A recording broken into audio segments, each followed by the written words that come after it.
रियासत के जम्मू कश्मीर के गवर्नर सत्यपाल मलिक ने हाल ही में एक ऑर्डर जारी किया है, जिसके तहत उधमपुर से लेकर उड़ी तक कौमी शाहरा पर ट्रैफिक की नकल व हमल पर पाबंदी आयद की है। इस ऑर्डर के तहत इतवार और बुधवार को किसी भी सिविलियन गाड़ी को उधमपुर से लेकर उड़ी तक चलने की इजाज़त नहीं दी जाएगी। अगरचे अभी तक 2 हफ्ते हो चुके हैं इस बैन को, और दोनों हफ्तों में बिल्कुल भी किसी भी गाड़ी को इस शायरा पर चलने की इजाज़त नहीं दी गई है। ताहम लोकली तौर पर अवामी सतह पर इसके खिलाफ काफ़ी रिजेंटमेंट देखने को मिला। यहाँ की सियासी पार्टियाँ इलेक्शंस के दौरान इसको काफ़ी बड़ा मसला बनाकर हुकूमत को इस फैसले को वापस लेने के लिए कहा जाता है। अवाम का मानना है कि ये जो फ़ैसला है इसके तहत लोगों को यहाँ पर एक कलेक्टिव तौर पे पनिशमेंट दी जा रही है। ये एक ऐसा फ़ैसला है जिससे लोगों को जीता नहीं जा सकता, बल्कि उन लोगों को परेशान किया जाता है और इससे लोग दूर होते जा रहे हैं सिस्टम से। इसी चीज़ पर हम बात करना चाहेंगे। आज हम पूछना चाहेंगे कि वाकई ये जो फ़ैसला लिया गया है ऑन सिक्योरिटी ग्राउंड्स, सिक्योरिटी को मद्देनज़र देखते हुए ये फ़ैसला लिया गया है। आपको मैं ये भी बता दूं कि ये फ़ैसला लिया गया है आफ्टर द लिथपोरा अटैक। जो लिथपोरा में अटैक हुआ, सुसाइड अटैक हुआ, और उसके बाद एक मिस्टीरियस अटैक जो रामबन के नज़दीक हुआ है, जहाँ पर एक गाड़ी में जो ब्लास्ट हुआ है, उसके बाद ये फ़ैसला लिया गया है सरकार की तरफ से। हमारे साथ जुड़े हुए हैं सीनियर जर्नलिस्ट रमीज़ मखदूमी और मुश्ताकुल हक सिकंदर, जो पॉलिटिकल एनालिस्ट हैं और रियासत की सियासत पर नज़र रखते हैं। इन दोनों से हम ये पूछेंगे आज, आखिर ये जो बैन है ये किस मरहले में जम्मू कश्मीर की सूरत हाल, सियासी सूरत हाल को ले रही है। रमीज़ मखदूमी साहब, आपका खैर मकदम है खबर उर्दू में। ये जो बैन लगी हुई है इस वक्त, जो रियासी सरकार ने लगाई है ट्रैफिक पर, आप इसको किस नज़र से देखते हैं? जी देखिए, हाईवे पे जो बैन लगी है ये कुछ दिनों से अमल में भी लाई गई। इतवार और बुध को लगभग ट्रैफिक मुअत्तल रहता है। हमने फ़ोटोग्राफ्स भी ऐसे देखे ऑनलाइन मीडिया में और प्रिंट मीडिया में भी कि हाथों पे आपके स्टैंप डाली जा रही है और आपको भेड़ बकरियों की तरह जैसे वो परमिशन दिया जा रहा है कि आप उस इलाके तक जा सकते हैं। डोडा कहीं बारात को जाना था तो उनको एक दिन पहले परमिशन लाना पड़ा। हमारे ही हाईवे, हमारे ही रोड और इजाज़त हमें ही अब मांगनी पड़ रही है। इन चीज़ों से यहाँ पे लोगों को किनारा कश किया जा रहा है और लोगों में सख्तगी रुझान बढ़ेगा, नफ़रत बढ़ेगी और मसलों का कोई हल नहीं निकलेगा, मसले उलझ जाएंगे। मुश्ताक साहब, ये कहा जा रहा है कि मतलब इससे रमीज़ मखदूमी ने कहा कि मसले बढ़ते जाएंगे अगर इस तरह के इक़दाम उठाए जाएं। तो आप हमें बता सकते हैं, क्योंकि जो गवर्नमेंट का फैसला वो कहते हैं कि सिक्योरिटी ग्राउंड्स पे लिया गया है, क्योंकि इलेक्शंस हो रहे हैं, यहाँ पर मसले हैं, ऐसे सिक्योरिटी हालात ऐसे हैं कि जिससे ये फ़ैसला लेना पड़ा। तो आप क्या चाहते हैं, इससे क्या होना चाहिए? देखिए, पहले ही 90s से ही हम देख रहे हैं कि मिलिटराइजेशन वाला मामला यहाँ पर जो रह चुका है। तो अब ये इस ऑर्डर के तहत जो इन्होंने रेस्ट्रिक्शंस कदगने लगाई हैं आम लोगों पे, मेरे ख्याल से अब इनको चाहिए कि कश्मीर को पूरी तरीके से ही ऑफिशियली डिक्लेयर करे कि एक मिलिट्री स्टेट है। तो हम जो लोग हैं वो सब्जेक्ट्स जो है उनके पास कोई हुकूक नहीं है, जब चाहेंगे उन हुकूक को हमारों को छीन रहे हैं, उनको पामाल कर रहे हैं और हम लोग जो है एट मर्सी ऑफ इन्होंने डिस्ट्रिक्ट मजिस्ट्रेट और मिलिट्री के तहत हमको दे दिया है। रमीज़ साहब, आपको लग रहा है कि अगर ये जो ऑर्डर जो आज निकाला सेंट्रल गवर्नमेंट ने, अगर कोई हुकूमत यहाँ पर होती, लोकल हुकूमत, तो ऐसा ऑर्डर आ पाता? मेरे ख्याल से यहाँ तो फ़ैसले सेंटर ही करता है, चाहे गवर्नर रूल हो। लेकिन अगर अब स्टेट गवर्नमेंट होती, शायद टोकनिज़म के नाम पे वो इतना पार न करवाते, शायद 2 दिन के बजाय एक ही दिन रेस्ट्रिक्शन लगाते या कुछ बेहतर इससे उनका फ़ीडबैक जाता। ये तो पूरा मिलिट्री राज का सिस्टम बन चुका है यहाँ पे। लेकिन हमें लार्जर पिक्चर को देखना पड़ेगा। पिछले 5-6 साल से इसको एक कड़ी की तरह देखना पड़ेगा कि जो मस्कुलर पॉलिसी फ़ॉलो की जा रही है कश्मीर मसले को लेकर, ये उसी मस्कुलर पॉलिसी का नतीजा है कि यहाँ के यूथ सुसाइड बॉम्बिंग में भी इन्वॉल्व हो, यहाँ के यूथ मिलिटेंसी में भी इन्वॉल्व हो, और पता नहीं आगे जाके हमें और कौन से टफ इवेंट्स देखने पड़ेंगे। और ये हाईवे बैन और कल को हमें शायद और भी कुछ ऐसे स्टेप्स देखने पड़ेंगे जिससे हमें लगेगा कि हमारा यहाँ सर्वनाश हो रहा है।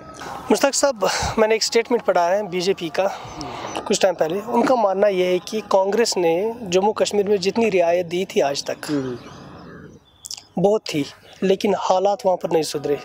हालात, मिलिटेंसी तब भी थी, अब भी है, इन्फिल्ट्रेशन तब भी थी, अब भी है। उन जो कंसेशंस आज तक मिले, पॉलिटिकल कंसेशंस कश्मीर को मिले, उनसे जब हालात सुधरे नहीं तो मस्कुलर पॉलिसी क्यों ना अपनाई जाए?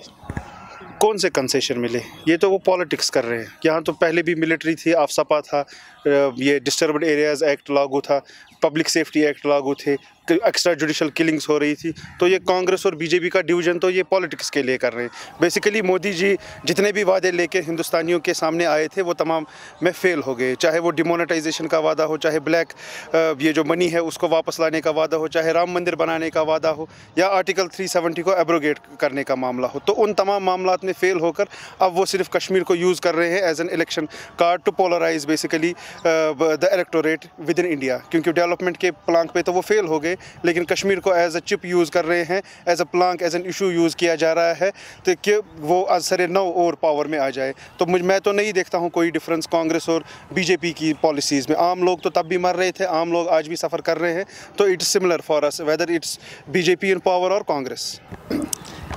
अभी ऐसा भी बोला जा रहा है कि मतलब जो पॉलिसी इस वक्त बीजेपी की है कश्मीर में, ये पॉलिसी अगर कल जाके एनडी या फिर बीजेपी की गवर्नमेंट और आ जाती है, ये टफ हो सकती है। ऐसा देखने को मिल रहा है। हमने देखा अभी जो पाबंदियाँ सेपरेटिस्ट पे लगाई है उन्होंने, इसी तरह से उनको जेलों में भी भेजा गया, जमात इस्लामी पे पाबंदी लगाई है, JKLF पे पाबंदी लगाई है। ये सारी चीज़ें जो हो रही है, तो आने वाले दिनों में गवर्नमेंट होने के बाद अगर बीजेपी की गवर्नमेंट आती है तो ऑब्वियसली ये तो stand position, they will continue with this position. तो आपको क्या लग रहा है कश्मीर में हालात किस करवट? देखिए, कश्मीर में कहते हैं कि अगर आप पे जुल्म भी हो, दूसरी चीज़ भी हो, लेकिन दुनिया के इनकलाब, चाहे ईरान का रेवोल्यूशन हो, फ्रेंच का रेवोल्यूशन हो, क्यूबन रेवोल्यूशन हो, कोई सा भी रेवोल्यूशन आपके लिए एक सबक लेके ये आता है कि आप अपना स्ट्रेटजी बनाए। मेरे ख्याल से इस नेशन को भी आप तय करना पड़ेगा कि क्या स्ट्रेटजी के साथ हम आगे बढ़ेंगे। गवर्नमेंट को हम कोसते रहेंगे और भी कोसेंगे, क्योंकि गवर्नमेंट जुल्म कर रही है हम लोगों पे।